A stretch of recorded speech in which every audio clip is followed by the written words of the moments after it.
Who poses the biggest threat to the Georgia Bulldogs in the SEC East in 2023? Let them know, Kirby. So how about the fucking dogs? That's what I told them. This one's pretty clear to me. It's the Tennessee Volunteers. Now, is that a guarantee that the Vols are going to topple the Dogs on Rocky Top in November? Nope. But as we sit here 8 months from the game, Tennessee appears to be the team in the best position to take the crown from the Dogs in 2023. Tennessee will host Georgia in November, and the game is already being hyped to the max, with Mark Schlabach of ESPN saying that the Volunteers will be out for blood after the beating that they took in Athens last season. Tennessee returns their leaders in both rushing yardage and rushing touchdowns from 2022, but they must replace their starting quarterback and their leading receiver. The Vols also lost offensive coordinator Alex Golesh, who took off to be the head coach at the University of South Florida. Tennessee will also be looking to replace 5 of their 11 starters on offense and 3 starters on defense. According to Bill Connolly of ESPN, the Volunteers are returning 63% of their production from last season, which is good enough for number 69 among the 133 FBS teams listed. But the Vols are just returning 57% of their offensive production, which is Tennessee's calling card under Josh Heupel.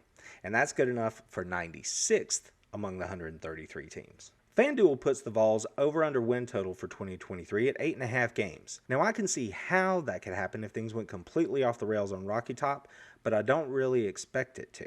With that said, the early season matchup on the road against the Gators will be a really good indicator for what we can expect from Tennessee over the course of the season. Be sure to hammer that thumbs up button while you're here and share this video with your Dogs friends and those Vols too. If you agree or disagree, leave a comment below and tell me which team you think has the stuff to topple Georgia in the SEC East this year. Be sure to use the hashtag SECChamps. Recent history tells us that the Dogs have the advantage in this matchup. Georgia has won 6 straight in this series by an average score of 39-13, and the Dogs have won the last 3 games in Knoxville by an average score of 42-10.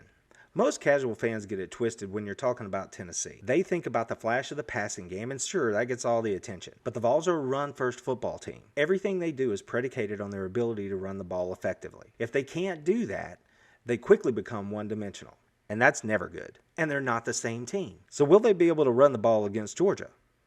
Well, nobody has run the ball consistently against Georgia in the last few years, and Tennessee sure couldn't do it last year. The Dogs have yielded an average of just 75 yards a game on the ground the past 4 seasons. If that doesn't change, and I don't expect it will, the tune on Rocky Top is going to be a sour one for Tennessee. We talk Dogs football all the time here, so be sure to subscribe and click that notification bell. When you do that, it helps me to better understand the kind of Georgia Bulldogs content you want to see. I can take that data and produce the kind of Dogs content that you're looking for. Defensively, the Vols have some work to do as well. They finished last season ranked 91st in total defense, giving up more than 5 yards per play and over 405 yards a game. Even allowing that Tennessee doesn't need a top 10 defense to be successful, those numbers do not bode well for when they play top-tier competition against teams that can score the football. The Georgia Bulldogs are the clear favorite to win the SEC East Championship again in 2023, which would be Kirby's 6th crown in 8 years in Athens. But if it could be done, I believe it's the Tennessee Volunteers that are the biggest threat to wrestle the title away from Kirby and the Dogs. How about them, Kirby?